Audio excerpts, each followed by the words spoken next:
In this video, I'll show you how to add a database to a Replit project. Start by signing into your Replit account and open the project you want to connect to a database. Next, click the Tools button in the left sidebar to open the available development tools. After that, search for and select Database if you're using Replit's built-in database, or choose the database integration available for your project. Now follow the prompts to create and enable the database for your Replit app. Next, if you're using an external database such as PostgreSQL, Supabase, or another provider, open the Secrets tool in Replit and add your database connection details, including the required environment variables. After that, return to your project and update your application to use the database credentials stored in Secrets.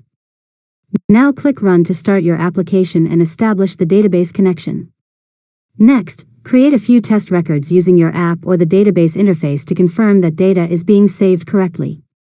After that, retrieve the records to verify that your application can successfully read data from the database. Finally, continue building your app by connecting forms, user accounts, or other features to your database. And that's it.